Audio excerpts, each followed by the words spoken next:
Hello friends, இது உங்கள் KP cinema review. இன்றைக்கி நம்ம பேச போகிற டாப்பிக்கு ரொம்ப ரொம்ப ரொம்ப இன்ட்ரெஸ்டிங்கான ஒரு டாப்பிக்கை தான் பேச போகிறோம். நம்ம இந்தியாவில் ஆன்மீக சம்மந்தமான பல மர்மங்கள் இருக்குது. அது உதாரணத்துக்கு சொல்லணும்னா குமரிக்கண்டம் கடலில் மூழ்கினது, பத்மநாப கோயிலில் பூட்டி அறைக்குள்ளே கோடிக்கணக்கான தங்க வைரம் இருக்குங்கிறது உண்மையாக இருக்கட்டும். இப்படி பல மர்மங்கள் நிறைந்த நம்ம இந்தியாவில் இன்றைக்கி நாம் பார்க்க போகிற ஒரு இன்ட்ரெஸ்டிங்கான சப்ஜெக்ட் எதுன்னு பார்த்தீங்கன்னா துவாரகா. நம்ம எல்லோரும் கேள்விப்பட்டிருப்போம். துவாரகாங்கிறது குஜராத் மாநிலத்தில் இருக்கிற ஒரு நகரம். நகரத்துக்கு என்ன ஸ்பெஷல்னு பார்த்தீங்கன்னா, கிருஷ்ணர் ஆட்சி செஞ்ச நகரம். மகாபாரத டைமில் கிருஷ்ணர் ஆட்சி செஞ்ச நகரம். அது மட்டும் இல்லாமல் கிருஷ்ணர் தன்னுடைய யாதவ மக்களுக்காக பெரிய நகரத்தை உருவாக்குனார். அவர் ஆட்சி செஞ்ச அந்த நகரத்தில் தங்கமும் வெள்ளியும் வைரத்தினால் கட்டப்பட்டார் கோட்டையில். அப்பேற்பட்ட கிருஷ்ணர் கட்டின கோட்டையே ஒரு சாபத்தால் மூழ்கிச்சு அப்படின்னு ஒரு வரலாறு சொல்லுது.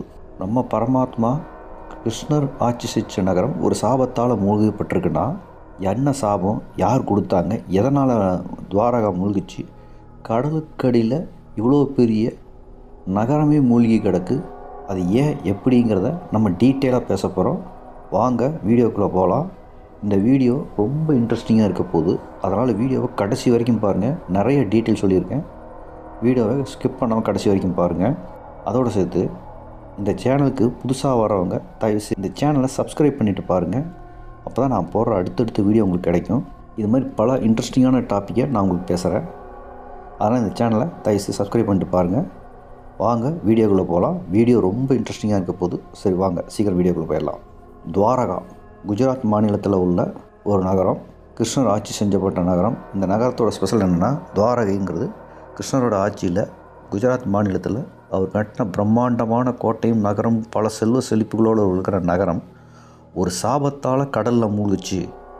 ஆனால் அந்த மூழ்கின நகரம் இன்னும் கடலுக்குள்ளே இருக்குது. அதுக்கான ஆதாரம், மகாபாரதம் நடந்ததுக்கான ஆதாரமே அந்த துவாரகா கோட்டை தான். அது இன்னும் கடலுக்குள்ளே இருக்குங்கிறத நிரூபிச்சிருக்காங்க. இது எவ்வளோ பெரிய விஷயம். மகாபாரதம் கட்டுக்கதையும் சில பேர் சொல்லிக்கிட்டு திரிகிறாங்க. இந்த ஆதாரங்கள் வெளியே வந்துச்சுன்னா மகாபாரதம் உண்மைங்கிறது பல பேருக்கு தெரிய வரும். அது ஏன் கடலில் மூழ்கிச்சு, எதனால், யாரால் மூழ்கிச்சு அப்படிங்கிறது இப்போ டீட்டெயிலாக சொல்கிறேன். குஜராத் மாநிலத்தில் துவாரகாங்கிறது இந்தியாவில் 7 மோட்சம் கொடுக்கக்கூடிய நகரங்களில் முக்கிய ஸ்தலம் இந்த குஜராத்தில் இல்லை துவாரகா. இப்போ அதுதான் கடலில் மூழ்கி இருக்குது. பிரதமர் மோடி கூட சமீபத்தில் கடலில் மூழ்கி மயிலரோடு வச்சு தியானம் பண்ணார். கிருஷ்ணரோடைய அங்கே பிரார்த்தனை பண்ணார். அவருடைய நீண்ட நாள் கனவுன்னு சொல்லி கடவுளை ஆசீர்வதிப்பான்னு சொல்லி அங்கே தான் தியானம் பண்ணார்.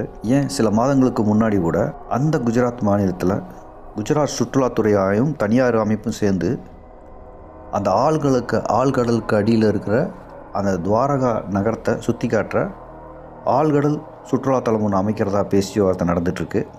அது கூடி சீக்கிரம் முடிஞ்சிடும் சொல்கிறாங்க. அந்த ஆழ்கடலுக்கு அடியில் அந்த துவாரகாவை சுற்றி பார்க்குற மாதிரி ஒரு அமைப்பை ரெடி பண்ண போகிறாங்க. அதில் அந்த சுற்றுலா அமைப்பை உருவாக்கி அதுக்கு ஒரு நீர்மூழ்கி கப்பலை அதை எப்படி சுற்றி காட்ட போகிறாங்கன்னா, ஒரு நீர்மூழ்கி கப்பலை உருவாக்க போகிறாங்க. அந்த நீர்மூழ்கி கப்பல் எப்படி இருக்கும்னா 30 பேர் உட்கார்ற மாதிரி, அதாவது 24 பயணி, 2 மாலுமி, 2 நீச்சல் வீரர், ஒரு கைடு, ஒரு டெக்னிக்கல், ஒரு தொழில்நுட்ப நிபுணர், இப்படி எல்லாம் சேர்த்து 30 பேர் உட்கார்ற மாதிரி 35 டன் எடையுள்ள ஒரு நீர்மூழ்கி கப்பலை உருவாக்க போகிறாங்க. அதெல்லாம் பிளான் பண்ணிட்டாங்க.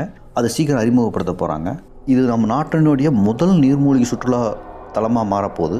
சரி, அப்படி என்ன பார்க்க வேண்டியது இருக்குது அப்படின்னு கேட்டிங்கன்னா, துவாரகாங்கிறது அதனுடைய இன்னொரு பேர் என்ன, துவாரமதி, அதாவது குசந்தலை, அதாவது வைகுண்ட வாசலுக்கான வழி அப்படிங்கிற மாதிரி. அது ரொம்ப புண்ணிய ஸ்தலம். 108 திவ்ய தேசங்களில் ஒன்றுன்னு பாருங்கள். அதாவது கிட்டத்தட்ட 2200 5200 ஆண்டு பழமை வாய்ந்த இந்த 108 தீர்த்தேசில் ஒன்றான இடம் தான் இந்த துவாரகா. மகாபாரதத்தில் வியாச முனிவர் எழுதினார் தெரியுங்களா, 3000 ஆண்டுகளுக்கு முன்னாடி துவாபர யுகம். அதாவது மகாபாரதம் நடந்தது எப்படின்னா துவாபர யுகத்தில். அது முடிஞ்ச உடனே 36 ஆண்டில் கலியுகம் ஸ்டார்ட் ஆகிடுச்சு. அந்த 3000 ஆண்டுகளுக்கு முன்னாடி வியாச முனிவர் எழுதின மகாபாரதத்தில் போர் முடிஞ்சு 36 ஆண்டுலேயே கலியுகம் ஸ்டார்ட் ஆச்சு. அந்த கலியுகம் தொடங்கி 5100 வருடம். அந்த 5100 வருடமாக கடலில் மூழ்கி கிடக்கு இந்த துவாரகா. மகாபாரதத்தில் 2வது அத்தியாயத்தில் 23-24 பத்தியில் ஒரு வாசகம் வருது பாருங்கள். கிருஷ்ண அரண்மனை தவிர்த்து மீதி நிலம் சமுத்திர தேவி திரும்ப எடுத்துக்கொண்டார் அப்படின்னு ஒரு வார்த்தை இருக்குது. அதுதான் அதனுடைய தெளிவு. அது என்னன்னா, கிருஷ்ணர் அமைச்ச அந்த நகரம் முழுக்க நீ கடலில் சமுத்திர தேவி மூழ்கி அடிச்சிருவாங்க அப்படின்னு அப்போவே மகாபாரதத்தில் சொல்லியிருக்கு. இந்த துவாரகா நம்ம எப்படி கண்டுபிடிச்சிங்கன்னு கேட்டிங்கன்னா, கோமதி நதி கடக்கக்கூடிய இடத்துல தான் அந்த துவாரகா இருக்குது. அதாவது முகத்துவாரம் சொல்லுவாங்க, அந்த இடத்துல இருக்குது. இதை தொல்லியல் துறை வந்து என்ன பண்ணியிருக்காங்கன்னா 90 ஆண்டு ஆய்வு பண்ணியிருக்காங்க. அதாவது 1963 புராதன பொருளை முதல் கண்டுபிடிச்சாங்க. அங்கே பல கனிமங்கள், அந்த கடல் கடியில் பார்த்திங்கன்னா பல கனிமங்கள் உண்டு. தங்கம், வெள்ளி, வைரம், விலையுறந்த பொருட்கள் எல்லாமே அந்த மண்ணுக்குள்ளே கிடக்கு, அந்த துவாரகாவுக்குள்ளே இருக்குது. குமரிக்கண்டம் மாதிரியே இதுவும் புதஞ்சு கிடக்கு. இதை வந்து 1983 to 1900 வரைக்கும் 18 ஆராய்ச்சி பண்ணியிருக்காரு. யார் இதை யார் பண்ணார் பார்த்திங்கன்னா, SR ராவ் அப்படிங்கிற ஒரு லீடர். அவர் யாருன்னா, ஹராப்பா, மொகஞ்சதாரோ இந்த கண்டுபிடிப்பில் தலையிட்டவர் தான். இந்த ஆராய்ச்சியும் பண்ணி துவாரகா இருக்கிறத வெளி உலகத்துக்கு அறிமுகப்படுத்தினவர். அவர் எழுதின புத்தகம் தான் the lost city of Dwarka அப்படிங்கிற புத்தகத்தில் இந்த எல்லா மர்மங்களையும் எழுதி வச்சுருக்காரு. பல சுவாரஸ்யங்கள் நிறைஞ்ச புக்கு தான் இந்த புக்கு. அதில் தான் இதில் எல்லாமே போட்டிருக்கு. அந்த துவாரகா கோட்டை எப்படி இருக்குன்னா, பிரம்மாண்டமான சுவர், 9 லட்சம் கட்டடங்கள் உள்ளே இருக்குன்றாங்க. அந்த துவாரகாவுக்கு மேலே தான் இப்போ பார்த்திங்கன்னா ஒரு 18 மீட்டர் அகலத்தில் சாலை இருக்குது. அந்த துவாரகாவே பார்த்திங்கன்னா பல வசதிகள் உள்ள ஒரு நகரமாக இருந்திருக்கு. எல்லா வசதிகளும், அதாவது கிருஷ்ணர் எப்படி பார்த்து கட்டியிருக்காருன்னா சர்வ வசதிகளையும் செஞ்சு கட்டியிருக்காரு. அது எப்படி கண்டுபிடிச்சாங்கன்னா, அந்த கடலுக்கு அடியில் சாலையெல்லாம் போயிருக்கு. அங்கே பார்த்திங்கன்னா ஒரு வட்ட வடிவ கல், அதே மாதிரி நங்கூரம், அது துறைமுகத்தில் பயன்படுத்துகிற நங்கூரம், கல்லில் ஆன நங்கூரம்லாம் கண்டுபிடிச்சிருக்காங்க. அந்த சிட்டி எப்படி வடிவமைச்சிருக்காங்க பார்த்திங்கன்னா, சாலை, சந்தை, நீர்ப்பாசன வசதி எல்லாம் உள்ள ஒரு இடமா தான் அதை உருவாக்கியிருக்காங்க. இதை வந்து ஆராய்ச்சி பண்ணும்போது கார்பன் டேட்டிங் படி ஆய்வாளர் என்ன சொல்கிறாங்கன்னு பார்த்திங்கன்னா, 15,000 ஆண்டுகளுக்கு முன்னாடி கடல் மட்டம் மேலேயும் கீழே ஏறி இறங்கியிருக்கும். கடல் மட்டம் எப்படி இருக்கும், மேலே ஏற்ற இறக்கமாக இருக்கும். ஆனால் அந்த 15,000 ஆண்டுகளுக்கு முன்னாடியே அந்த இருந்த கட்டடம் 100 மீட்டருக்கு கீழே தான் அந்த பில்டிங் இருந்திருக்கு. அப்போ 100 மீட்டருக்கு மேலே அந்த கடல் ஏறி அதை நகரத்தையே மூழ்கடிச்சிருக்கு. ஸோ 10,000 ஆண்டுகளுக்கு முன்னாடியே மூழ்கி இருக்குது இந்த துவாரகா. ஸோ இந்த துவாரகா தான் ஆராய்ச்சி பண்ணி அந்த ராவுங்கிற ஒரு பல தகவல்களை வெளியே கொண்டு வந்திருக்காரு. இதை 1963 டெக்கன் காலேஜ் ஆராய்ச்சியில் இந்த துவாரகா பற்றியான தகவலை வெளியே கொண்டு வந்திருக்காங்க. இதில் 5000 ஆண்டு பழமையான விஷயங்கள், நாணயங்கள் இதை வச்சு கண்டுபிடிச்சி தான் இன்னும் அந்த நகரம் இன்னும் உள்ளே இருக்குது. உள்ளே ஆராய்ச்சி பண்ணால் நமக்கு பல தகவல்கள் உண்மை வரும். மகாபாரதம் உண்மைங்கிற ரகசியம் வெளியே வரும். அது உலகத்துக்கு சொன்னால் இந்தியாவில் நம்ம நாடு உலகம் முழுக்க பேசப்படும் இப்படின்னு அந்த புத்தகத்தில் சொல்லியிருக்காங்க. சரி, இப்போ துவாரகா பற்றி தான் நம்ம பார்த்துருக்கோம். ஆனால் இப்பேற்பட்ட துவாரகா எப்படி மூழ்கிச்சு? அதுவும் ஒரு கிருஷ்ணர், நம்ம பரமாத்மா கிருஷ்ணர் கட்டின அந்த கோட்டை ஒரு சாபத்தால், ஒரு பெண்ணோட சாபத்தால் அந்த கட்டடம் மூழ்கி இருக்குன்னா என்ன சாபம், யார் கொடுத்தா, எப்படி நடந்துச்சுங்கிறது தான் இப்போ நம்ம பார்க்க போகிறோம். கோகுலத்திலிருந்து ஸ்ரீகிருஷ்ணர் கிளம்பி, அது எப்படின்னா, நம்ம தன்னுடைய தாய் மாமனான கம்சனை கொன்னுட்டு ஸ்ரீகிருஷ்ணர் மதுரா போனார். அங்கே வந்து முடிசூடி மன்னனாக மாறிட்டார், தன்னுடைய ஆட்சி தொடங்கார். ஆனால் தன் மருமகனையே கொண்டுட்டானே இந்த சின்ன பையன் அப்படின்னு சொல்லி அந்த கிருஷ்ணர் மேலே பயங்கர கோபத்தில் இருந்தார் அந்த கம்சனோட மாமனார் ஜராசந்தன்.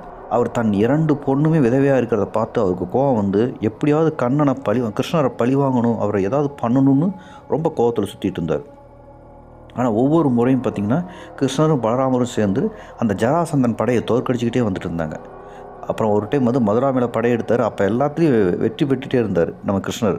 அப்போ வந்து கிருஷ்ணருக்கு வந்து ஒரு யோசனை வந்துச்சு. ஜராசந்தனை தோற்கடிக்கிறது அவருடைய நோக்கமே தவிர கொல்லணுங்கிறது அவருடைய நோக்கம் கிடையாது. அதனால் கிருஷ்ணர் என்ன பண்ணார்னா, தன்னுடைய மதுரா மக்களை, அந்த யாதவக்குள்ள மக்களை பாதுகாக்கணும், இந்த படையிலிருந்து பாதுகாக்கணும்னு சொல்லி முடிவெடுத்த கிருஷ்ணர் என்ன பண்ணார், யாருமே நெருங்க முடியாத ஒரு பெரிய கோட்டையை கட்டி, அது ஒரு நகரம் மாதிரி, அந்த நகரத்தில் ஒரு கோட்டையை கட்டி நம்ம மக்களை பாதுகாப்பாக சந்தோஷமாக வச்சுக்கணும்னு கிருஷ்ணர் முடிவெடுத்தார்.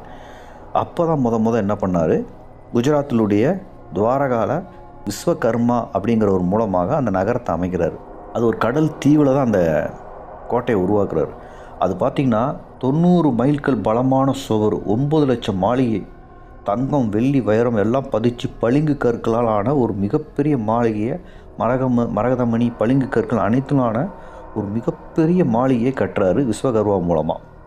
இப்பேற்பட்ட மாளிகையை கட்டிட்டு அந்த யாதவ குல மக்களை மதுராவிலிருந்து துவாரகாவுக்கு குடி கொண்டு வந்து அவங்கள சந்தோஷமாக வச்சுருக்காரு. உள்ளே ஏகப்பட்ட தானிய கிடங்கு, சகல வசதிகளும் வச்சுருக்காரு.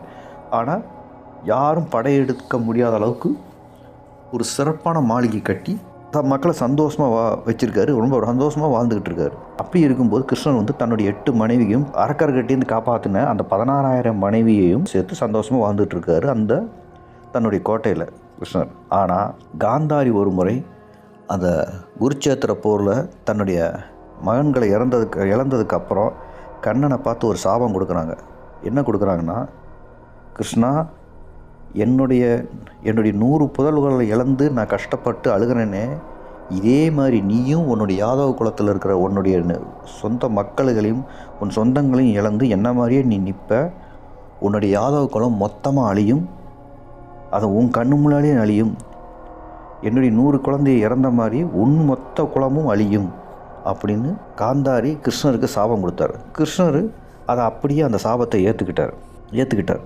அதுக்கப்புறம் கிருஷ்ணருக்கும் ஜாம்பவதிக்கும் மகனாக பிறந்த சாம்பன், கிருஷ்ணரோட மகன் தான் சாம்பன். அந்த சாம்பன் என்ன பண்ணியிருக்காரு, கிருஷ்ணர் ஏற்கனவே சாபம் வாங்கியிருக்காரு. இது மட்டும் இல்லாமல் தன்னுடைய மகனான சாம்பன் ஒரு முனிவர்கிட்ட விளையாடுறதா நினச்சிக்கிட்டு ஒரு முனிவர்கிட்ட போய் விளையாண்டுருக்காரு. என்ன விளையாண்டுருக்காருன்னா, ஒரு கர்ப்பிணி வேஷம் போட்டுக்கிட்டு என்ன குழந்தை பிறக்கும், ஆண் குழந்தை பிறக்குமா பெண் குழந்தை பிறக்குமா அப்படின்னு ஒரு முனிவர்கிட்ட போய் விளையாண்டுருக்கார். இதனால் கோபம் அடைஞ்ச அந்த முனிவர் என்ன சொல்லியிருக்காருன்னா, உனக்கு வந்து இரும்பு உலக்க பிறக்கும், அதுதான் உனக்கு பிள்ளையாக பிறக்கும் அப்படின்னு சொல்லியிருக்காரு. ஏன்னா இவங்க கர்ப்பிணி வேஷம் போட்டு போனதுனால என்ன குழந்தை பிறக்க கேட்டதுக்கு இரும்பு உலக்கிற மாதிரி ஒரு குழந்தை பிறக்கும்னு சொல்லிட்டாங்க. கடைசியில் பார்த்தா அந்த சாபம் பழித்து அந்த சாம்பனுக்கு உலக்கை மாதிரி ஒரு இரும்பு உலக்கை ஒன்று பிறந்துச்சு. கடைசியில் அந்த உலக்கையை அவங்க என்ன பண்ணியிருக்காங்கன்னா, பொடியாக அரைச்சி அதை தூக்கி கடலில் போட்டிருக்காங்க. அந்த உலக்கையை என்ன வச்சு காலப்போக்கில் அது ஒரு கோர புல்லாக வளர்ந்து பெரிய புல்லாக வந்து கடலுக்கு வெளியே வந்து நின்றுருக்கு. இந்த குருச்சேத்திர போருக்கு அப்புறமா இந்த கிருஷ்ணவர்மனுக்கும் சத்தியவதிக்கும் இடையே வாக்குவாதம் உருவாகுது. அந்த வாக்குவாதத்தில் பாண்டவர்களா கௌரவர்களா யார் சிறந்தவர்கள்ங்கிற மாதிரி ஒரு வாக்குவாதம் உருவாகி அது பெரிய போராக மாறி கடைசியில் அது பெரிய சண்டையாக மாறிடுச்சு. அந்த மிகப்பெரிய போரில் ஒருத்தர் அடித்து தாக்கி அழிய ஆரம்பித்தாங்க. அதில் இந்த கோரப்புல், அந்த உலக்கையின் மூலமாக உருவான அந்த கோரப்புல் மூலமாக தாக்கி ஒருத்தர் அழிச்சிக்க ஆரம்பித்தாங்க. கொஞ்சம் கொஞ்சமாக அந்த ஊருக்குள்ளே போராக மாறிடுச்சு. ஒருத்தர் தாக்கி கண்ணு முடியாது யாதவ மக்கள்லாம் அடிச்சுட்டு சாக ஆரம்பிச்சிட்டாங்க. காந்தாரியோடைய சாபம் பழிக்க ஆரம்பித்ததை கிருஷ்ணர் தன்னை நேரில் பார்க்க ஆரம்பித்தார். அதுக்கப்புறம் கிருஷ்ணர் என்ன முடிவு பண்ணார்னா, அர்ஜுனனை வந்து ஹஸ்தினாபுரத்தில் இருக்கிற அர்ஜுனனை அழைச்சி தன்னுடைய மாளிகைக்கு வர சொன்னார். அதனால் வர சொல்லிவிட்டு கிருஷ்ணன் என்ன பண்ணார், காட்டில் போய் அமைதியாக தியானம் பண்ணிக்கிட்டு இருந்தார். அப்படி தியானம் பண்ணும்போது அந்த நேரத்தில் அந்த கிருஷ்ணனுடைய காலை பார்த்து அது ஒரு அழகிய மான் மாதிரி இருக்குன்னு சொல்லிட்டு அந்த வழியாக போன ஒரு வேடன் என்ன பண்ணால் அம்பு விட்டு கிருஷ்ணனை தாக்கிட்டான். அந்த அம்பு விட்ட வேடன் வேறு யாரும் இல்லை, ஜராங்கிற ஒரு வேடன். அவன் யாருன்னா, முன் ஜென்மத்தில் ராமர் மூலமாக மறைந்து நின்று தாக்கி கொல்லப்பட்ட வாலி தான் இந்த ஜென்மத்தில் ஜராங்கிற ஒரு வேடனாக வந்து அந்த காலகட்டத்தில் அந்த முன் ஜென்மத்தில் ராமரை பழிவாங்கிறதுக்காக இந்த பிறவியில் ஜரா வேடனாக வந்து அதே போல் மறைந்து நின்று தாக்கி கிருஷ்ணரை தாக்க வந்தான். இதுதான் விதி. அந்த கர்ம விதிப்படி கிருஷ்ணரை மறைந்து நின்று ஜரா வேடன் தாக்கி அழிக்கிறான். இதனால் என்ன நடக்குதுன்னா, கடைசியில் இதன் மூலமாக கிருஷ்ணன் அந்த காந்தாரியோட சாபத்துப்படி கிருஷ்ணர் வம்சம் அழியுது. பத்தாவதுக்கு கிருஷ்ணருக்கு இந்த நடந்த சம்பவத்தை கேட்டுட்டு அவருடைய 8 மனைவிகளும் இறந்துடுறாங்க. இதை வந்து பார்த்த நம்ம அர்ஜுனரும் என்ன பண்ணுறாருன்னா, கிருஷ்ணனுடைய மீதி மனைவிகளான 16 பேரையும் கூட்டிகிட்டு போய் தன்னுடைய ஹஸ்தினாபுரத்துக்கு அழைத்து செல்கிறாரு. அந்த போகிற வழியில் அர்ஜுனன் தனியாக இருக்கிறதுனால அங்கே நுழைஞ்ச கல்வர்கள் கொள்ளையர்கள் வந்து அந்த 16,000 மனைவிகளையும் கடத்திட்டு போயிடுறாங்க. ஸோ அப்போ அந்த காந்தாரியோட சாபத்துப்படி யாதவ குலம் போரில் அழிஞ்சிருது. கிருஷ்ணனுடைய மனைவிகளையும் கடத்தி போயிடுறாங்க. இப்படி ஒரு நிலை வருது. கடைசியில் இப்போ சாபம் பழித்தது. இறுதியில் துவாரகா கடலில் மூழ்கிடுது. இப்படி காந்தாரியோட சாபத்தால் தான் அந்த துவாரகா யாதவ குலம் அழிந்து கடல்னால் மூழ்க அடிச்சிருச்சு. இதுதான் வரலாறு சொல்கிறாங்க. ஆனால் கிருஷ்ணர் இன்னும் உயிரோடு இருக்கிறாரு. பூரி ஜெகநாத் ஒடிசாவில் அந்த மரச்சிலைக்குள்ளே கிருஷ்ணர் இதயம் இன்னும் துடிச்சிட்ருக்கு. கிருஷ்ணர் இன்னும் இருக்கிறாருங்கிறதுக்கான ஆதாரம் ஒடிசாவில் உள்ள பூரி ஜெகநாதர் கோயிலில் கிருஷ்ணனோட இதயம் இன்னும் உயிரோடு இருக்குது, துடிச்சிட்டு இருக்குது. கிருஷ்ணன் இன்னும் வாழ்ந்து கொண்டு இருக்கிறாங்கிறதுக்கான ஆதாரமும் இருக்குது. அது ஒரு தனி டாப்பிக்கு. ஸோ துவாரகா ஏன் மூழ்குச்சு, அது எப்படி கடலுக்குள்ளே மூழ்குச்சுங்கிறத நம்ம பார்த்தோம். அடுத்து வேறு இன்ட்ரெஸ்டிங்கான டாப்பிக்கில் உங்களை வந்து சந்திக்கிறேன். இந்த ஆராய்ச்சியை வந்து மேம்படுத்தினோம்னா கடலுக்குள்ள இருக்கிற துவாரகா நகரத்தை நம்ம அந்த தகவல்களையும் உண்மையையும் வெளிக்கொண்டு வர முடியும். அதற்கு அரசாங்கம் ஒத்துழைச்சுன்னா இந்த கடலுக்குள்ள இருக்கிற அந்த துவாரகா நகரத்தை வெளி உலகத்துக்கு கொண்டு வர முடியும் அப்படின்னு சொல்லி இந்த வீடியோ இதோட முடிச்சுக்கிறேன். மீண்டும் அடுத்த இன்ட்ரெஸ்டிங்கான வீடியோவில் உங்களை சந்திக்கிறேன். இந்த வீடியோ உங்களுக்கு பிடிச்சிருந்தால் லைக் பண்ணுங்கள், ஷேர் பண்ணுங்கள், மறக்காமல் சப்ஸ்கிரைப் பண்ணுங்கள், கூட அந்த பெல் ஐக்கானே அழுத்துங்க. அப்போ தான் நான் போகிற அடுத்தடுத்த வீடியோ உங்களுக்கு கிடைக்கும். ஓகே ஃப்ரெண்ட்ஸ், இந்த வீடியோ பற்றி ஏதாவது சொல்லணும்னா தயவுசெய்து கீழே கமெண்ட்ஸ் பண்ணுங்கள். மீண்டும் அடுத்த வீடியோவில் பார்க்கலாம். இது போல் அடுத்தடுத்த ரகசிய மர்மமான விஷயங்களை நான் உங்களுக்கு சொல்கிறேன். அடுத்து என்ன டாபிக் போகணுங்கிறத நீங்களே சொல்லுங்கள். மீண்டும் அடுத்த வீடியோவில் பார்க்கலாம். நன்றி.